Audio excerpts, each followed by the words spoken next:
नमस्कार मित्रांनो, माझं नाव आहे मनचंद्र. मराठी ज्योतिष कट्ट्यामध्ये आपल्या सर्वांचं स्वागत आहे. आजच्या या व्हिडिओमध्ये आपण चर्चा करणार आहोत कुंभ राशीचं मार्च 2024 करताचं संपूर्ण राशीफळ, कसे असतील ग्रहयोग, कसे असतील ग्रहाची राशांतर आणि ते तुमच्या राशीवर कशा प्रकारे प्रभाव करणार आहेत, कोणते निर्णय तुम्हाला घ्यायचे आहेत, कोणते निर्णय तुम्हाला टाळायचे आहेत, तुमच्या जीवनाचं असं कोणतं क्षेत्र आहे जे की सर्वात जास्त प्रभावित होणार आहे, या सर्व संदर्भातली खुलासेवर चर्चा आपण या व्हिडिओमध्ये करणार आहोत. आपलं हे जे चॅनल आहे मराठी ज्योतिष कट्टा, या चॅनलद्वारे मेष राशीपासून ते मीन राशीपर्यंत सर्व ज्या 12 राशी आहेत, या सर्व 12 राशींचं मार्च 2024 करता राशीफळ का असेल या संदर्भातले व्हिडिओ अपलोड झालेले आहेत. आपण त्याचा आनंद जरूर घ्या. तर आजच्या व्हिडिओमध्ये आपण चर्चा करणार आहोत कुंभ राशीबद्दल. सगळ्यात पहिल्यांदा आपण तुमच्या स्वास्थ्याबद्दल विचार करू, म्हणजेच तुमचं शारीरिक आणि मानसिक स्वास्थ्य नेमकं कशा प्रकारचं असेल.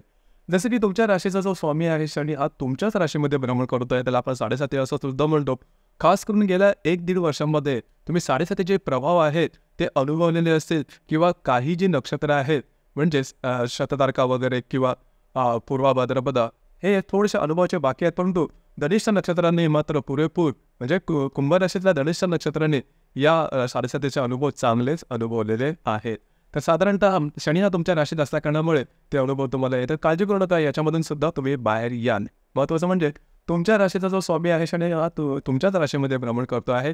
याचप्रमाणे तुमच्या राशीचा जो षष्ठेश आहे, तुमच्या राशीचा जो अष्टमेश आहे बुध हा तुमच्या राशीमध्ये भ्रमण करतो. दिनांक 8 तारखेनंतर द्वितीयात भ्रमण करेल आणि 26 तारखेनंतर हा तुमच्या तृतीयात भ्रमण करणार आहे. तर एकंदरीतच सांगायचं झालं तर या संपूर्ण महिन्यामध्ये तुम्हाला आरोग्याच्या संदर्भात काळजी करण्याची अजिबात आवश्यकता नाही. आरोग्याच्या संदर्भातले कुठलेही महत्त्वपूर्ण त्रास, प्रॉब्लेम, कॉम्प्लिकेशन्स तुम्हाला येणार नाही, त्याच्यावर तुम्ही तशी काही काळजी करू नका. महत्त्वाचं म्हणजे गेल्या 1-1.5 महिन्यामध्ये, खास करून एका महिन्यामध्ये तुम्ही स्ट्रेस, टेन्शन जास्त प्रमाणात अनुभवलेलं असेल, दगदग, तणाव याचा जास्त प्रमाणात सामना केलेला असेल, तर साधारणतः या महिन्याच्या 17-18 तारखेमध्ये ती गोष्ट आहे. नंतर मंगळ जसं तुमच्या राशीमध्ये त्यानंतर ही गोष्ट बऱ्याच प्रमाणात कमी होईल. मात्र इथे एक गोष्ट चांगली होईल, साधारण 18-19 तारखेनंतर तुमच्यामध्ये जी एनर्जी आहे ती जबरदस्त प्रमाणात दिसून येईल. एक वेगळ्याच प्रकारची उर्मी, एक वेगळ्याच प्रकारची ऊर्जा तुमच्यामध्ये वाहू लागेल आणि समोरची असलेली कामं धडाक्यात पूर्ण करणं, मार्गी लावणं, अशा प्रकारचे काही अनुभव तुमच्यामध्ये येऊ शकतील. भावनांचे जे उद्रेक असेल ते सुद्धा जबरदस्त असतील असतात. तुमच्या राशीमध्ये ते दिसून येत नाही. तिखट तुमची रास नक्कीच आहे, परंतु ज्याला आपण डिसिप्लिन अशा प्रकारचे सुद्धा आहे.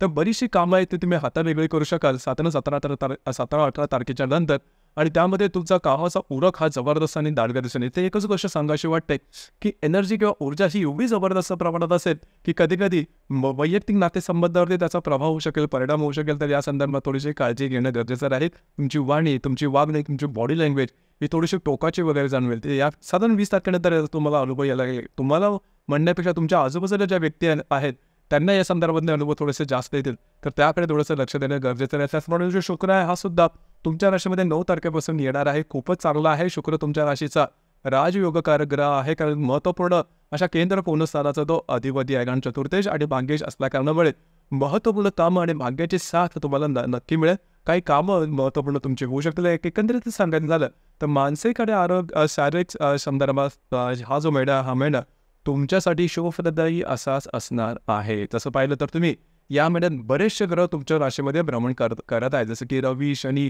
मंगळ, बुध, शुक्र हे बरेचसे ग्रह तुमच्या राशीमध्ये येत आहेत. भ्रमण करण्यात काय ग्रह तुमच्या राशीतून पुढच्या राशीमध्ये म्हणजे द्वितीय स्थानामध्ये सुद्धा जाणार आहे. पण म्हणजे तुम्ही या महिन्यामध्ये जबरदस्त ॲक्टिव्ह असणार आहात. गेम चेंजर ज्याला आपण म्हणतो अशा प्रकारचा सुद्धा हा महिना तुमच्यासाठी असणार आहे. त्याच्यामुळे तयार राहा, गोष्टी तुमच्यासाठी शुभफलदायी अशाच होणार आहेत. त्यानंतर आपण चर्चा करणार आहोत तुमच्या आर्थिक स्थैर्याबद्दल, म्हणजे तुमचं आर्थिक स्थैर्य नेमकं कशा प्रकारचं असेल, जे की खूप महत्त्वाचं आहे.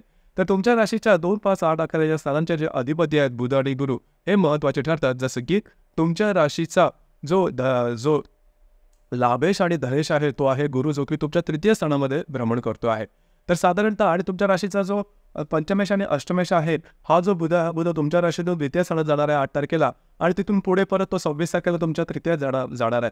तर एकंदरीतच सांगायचं झालं तर साधारणतः आर्थिक संदर्भात काळजी करण्याची अजिबात आवश्यकता नाही. आर्थिक संदर्भात जे साधारण गेल्या 2-3 महिन्यामध्ये तुम्ही अनुभव घेतलेले असेल त्यापेक्षा आर्थिक स्तर हा या महिन्यामध्ये निश्चित चांगला राहील. ते एकच गोष्ट सांगण्यासारखी वाटते, ती म्हणजे जो रवी आहे हा रवी तुमच्या द्वितीय स्थानामध्ये भ्रमण करणार आहे दिनांक 15 तारखेनंतर. तर साधारणतः तुमच्या खर्चावर थोडंसं नियंत्रण ठेवणं गरजेचं राहील. अनपेक्षित अवाजवी खर्च करू नका. कारण रवी मुळाचं द्वितीयातलं भ्रमण हे अनिश्चित किंवा अवाजवी अनपेक्षित असे खर्च करवतं, इथे थोडंसं लक्ष देणं गरजेचं आहे. बस हीच तो गोष्ट थोडीशी महत्त्वपूर्ण राहील. बाकी आर्थिक संदर्भात अशी काय काळजी करू नका. गेल्या 2-3 महिन्याच्या तुलनेमध्ये या महिन्यातला जो आर्थिक स्तर आहे हा बराचसा तुमच्या अपेक्षेच्या आसपास राहील. मी असं म्हणणार नाही की पूर्णतः अगदी व्यवस्थित अगदी जोरदारपणे होईल, कारण 7.5 आहे.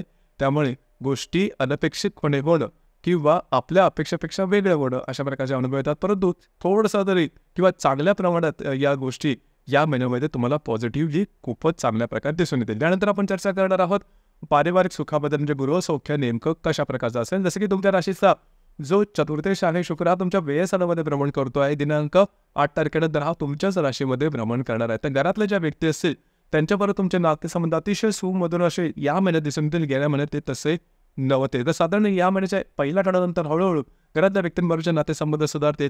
त्यांच्यामध्ये तुमच्यामध्ये चांगल्या गोष्टी दिसून येतील. वास्तूच्या संदर्भात जर का तुम्हाला काही नवीन गोष्टी करायच्या असतील, म्हणजे घर विकणं, नवीन घर घेणं, वास्तूच्या संदर्भामध्ये रिनोव्हेशन करणं किंवा काही उपाय वगैरे करणं असे प्रकार करायचे असेल, यामध्ये तुमच्याकडे खूपच चांगला राहील. 8-9 तारखेनंतर तुम्हाला त्याचे अनुभव निश्चित प्रकारे चांगले मिळतील.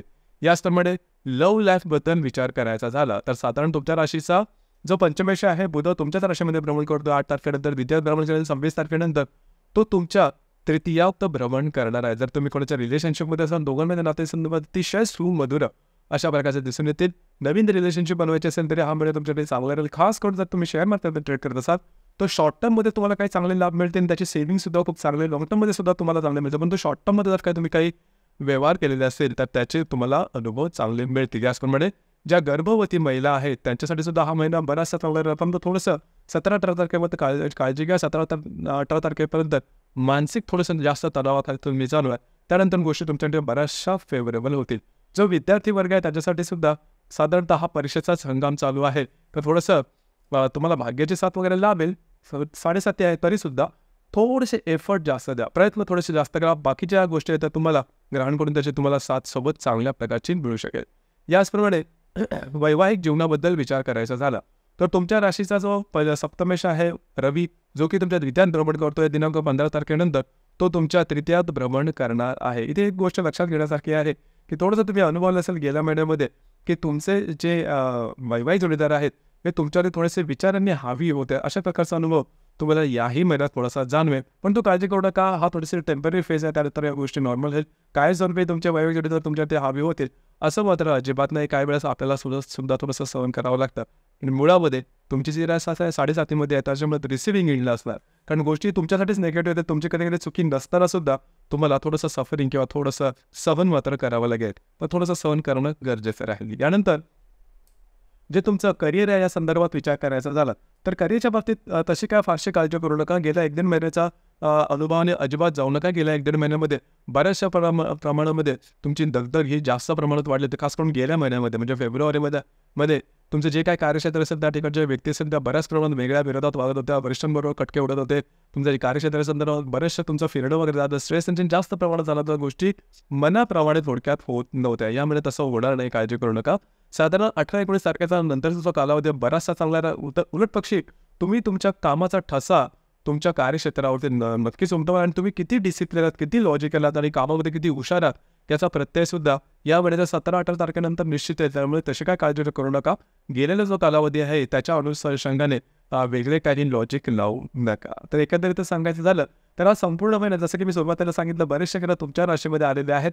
गेम चेंजर असणार आहेत. गोष्टी सकारात्मकतेने तुमच्यासाठी होतील. पूर्णपणे अगदी युटोनियल असं नाही, परंतु 7.5 जे काय भोगलेल्या तुम्ही यातना आहेत, जे काय स्ट्रेस टेन्शन आहे त्याच्यामधून हळूहळू तुम्ही बाहेर येत आहेत एवढं निश्चित. यानंतर आपण चर्चा करणार आहोत ग्रहयोगांबद्दल. ग्रहयोगांचे परिणाम नेमके कशा प्रकारचे असेल. जसं की दिनांक 3 तारखेला हर्षल आणि शुक्राचा केंद्रयोग होणार आहे. शुक्र जो की तुमच्या व्ययस्थानामध्ये भ्रमण करतोय आहे आणि जो हर्षल तुमच्या तृतीयात भ्रमण करतोय, दोघांचा केंद्रयोग होणार. जर तुम्ही कोणत्या रिलेशनशिपमध्ये असाल, छोट्या मोठ्या कारणामुळे वादवादाचे प्रसंग निर्माण होतील. घरातले जे महिला वर्ग असेल त्यांच्या आरोग्याकडे सुद्धा लक्ष देणं गरजेचं राहील. याचप्रमाणे दिनांक 8 तारखेला नेपच्यून आणि बुधाची युती होणार आहे. नेपच्यून जो की तुमच्या द्वितीयामध्ये भ्रमण करतोय आणि जो बुध तुमचा षष्ठेश आहे, तुमचा पंचमेश आहे आणि तुमचा अष्टमेश आहे, दोघांची युती होणार. आरोग्याकडे थोडंसं लक्ष देणं गरजेचं राहील. जर तुम्ही कोणाच्या रिलेशनशिपमध्ये असाल तर मिसअंडरस्टँडिंग होण्याची शक्यता या ठिकाणी जास्त राहील. याचप्रमाणे आरोग्याच्या संदर्भात थोडीशी काळजी घेणं गरजेचं राहील. याचप्रमाणे दिनांक 9 तारखेला हर्षल आणि मंगळाचा केंद्रयोग होणार आहे. मंगळ जो की तुमच्या व्ययात भ्रमण करतोय जो हर्षल तुमच्या तृतीयात भ्रमण करतोय, दोघांचा केंद्रयोग होणार आहे. जर तुम्ही कोणाकडून लोन घेतलेलं असेल, काही कागदोपत्री व्यवहार असेल, याकडे थोडंसं लक्ष देणं गरजेचं आहे. वैवाहिक जोडीदार त्याच्या आरोग्याकडे सुद्धा लक्ष देणं महत्त्वपूर्ण आहे. लागणं, कापणं, खर्च असणं असे छोटे मोठे त्रास या दरम्यान वैवाहिक जोडीदाराला होऊ शकतील. याचप्रमाणे दिनांक 17 तारखेला नेपच्यून आणि रवीची युती होणार आहे. नेपच्यून जो की तुमच्या तृतीयात भ्रमण करतो आहे, जो रवी तुमच्या राशीचा सप्तमेश आहे, तर साधारणतः ही जी युती आहे ते 17 तारखेला आहे. तर वैवाहिक जोडीदार आणि तुमच्यामध्ये थोडंसं मिसअंडरस्टँडिंग वगैरे होऊ शकेल. त्यांच्या आरोग्याकडे सुद्धा लक्ष देणं गरजेचं आहे. आणि तुमच्यासाठी महत्त्वाचं म्हणजे कुठल्याही भावनेच्या आधी जाऊन मोठे आर्थिक व्यवहार करू नका. तुम्ही त्याच्यामध्ये फसाल किंवा फसवणूक वगैरे होईल. काळजी घ्या. याचप्रमाणे दिनांक 19 तारखेला राहू आणि बुधाची युती होणार आहे. तर जो बुध आहे तुमचा पंचमेश आहे, दोघांची युती म्हणजे बुध राहूची युती द्वितीयात होणार आहे. वैवाहिक जोडीदार तुमच्यामध्ये मिसअंडरस्टँडिंग होऊन त्याचा सरळ तुमच्या जे रिलेशनशिपमध्ये व्यक्ती असेल त्यांच्यावरती होण्याची शक्यता. रिलेशनशिपच्या मध्ये हा जो पर्टिक्युलर आस्पेक्ट आहे अजिबात योग्य नाही. तुम्हाला स्वतःच्या आरोग्याकडे सुद्धा लक्ष देणं गरजेचं आहे. आरोग्याचे असे काही त्रास होतील की त्याचं रिझनिंग लवकर होणार नाही. तर या संदर्भात काळजी घ्या. याचप्रमाणे इझी मनीच्या मागे धावू नका, तुम्ही साफ चुकाल. लक्षात घ्या, ही गोष्ट महत्त्वाची आहे. राहू बुधाची युती आहे, तुम्हाला थोडंसं मिसगाईड करेल, काळजी घ्या. याचप्रमाणे दिनांक 21 तारखेला शनी आणि शुक्राची युती होणार आहे तुमच्यासाठी. ही जी युती आहे, हा जो पर्टिक्युलर आस्पेक्ट आहे अतिशय शुभफलदायी असणार आहे. शनी तुमच्या राशीचा स्वामी आहे, शुक्र तुमच्या राशीचा राजयोगकारक ग्रह आहे. चतुर्थ आणि मागे दोघांची युती म्हणजे तुमचा कॉन्फिडन्स खूप चांगला होईल. भाग्याची साथ सुद्धा खूप चांगली राहील. अशी कामं जी होत नाही त्याच्यामध्ये बरेचसे अडचणी येत आहेत. स्ट्रेस सेक्शन प्रॉब्लेम कॉम्प्लिकेशन येत आहेत. जी कामं पूर्ण होणार नाहीत असं वाटतं, ती कामं या दरम्यान निश्चित हाती घ्या, ती पूर्ण होताना दिसेल. कारण शनी शुक्राची युती तुमच्या राशीला राजयोगकारक समजली जाते. याचा चांगले अनुभव तुम्हाला येते. जर तुम्ही घराच्या बाबतीत काही नवीन शोधत असाल, घर घेण्याच्या बाबतीमध्ये, त्या संदर्भात सुद्धा शुभफलदायी घटना घडते. याचप्रमाणे घरातल्या व्यक्तींबरोबरचे नातेसंबंध सुधारतील. एकंदरीत शनी आणि शुक्राची जी युती तुमच्याच राशीत होणार आहे ती तुमच्यासाठी शुभफलदायी असेच असणार आहे. याचप्रमाणे या महिन्याची जी अमावस्या आहे ती तुमच्याच राशीमध्ये आहे, म्हणजे कुंभ राशीमध्ये. आणि या महिन्याची जी पौर्णिमा आहे, पौर्णिमेला आपण होळी पौर्णिमा म्हणून तरी 25 तारखेला आहे. थोडीशी काळजी घ्या. साधारण 10 तारखेच्या आसपास कुठल्याही प्रकारचे महत्त्वपूर्ण निर्णय, कोणाला कमिटमेंट प्रॉमिसेस अजिबात करू नका. इव्हन पौर्णिमेच्या आसपास सुद्धा अशा प्रकारच्या घटना घडवू नका. वादविवादात खास करून जाऊ नका, त्याचे त्रास तुम्हाला होतील. लक्षात घ्या, तुमची जी राशी आहे ते 7.5 तुमच्याच राशीत यामध्ये अमावस्या सुद्धा आहे.